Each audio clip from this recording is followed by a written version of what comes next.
Welcome to the Salmon Runs YouTube. Enjoy the video. You start by verifying prerequisites. Make sure Windows 10 or 11 and recent HP drivers are installed, then sign in as an administrator. Next, open Start, type Windows Security, and press Enter to launch the app. Once done, scan the left menu visually for virus and threat protection. This is where Defender lives.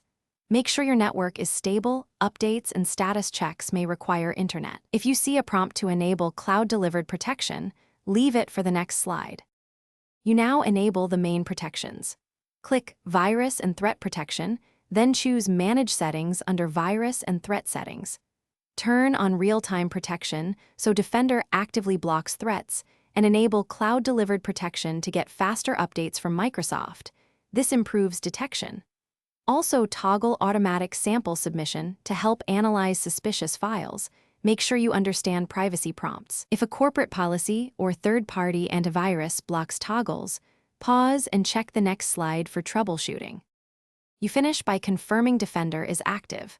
Go to Security Home and verify a green No Current Threats or Active Protection indicators. If any switches stayed off, open Settings Apps and Features and uninstall conflicting third-party antivirus, because only one real-time AV should run.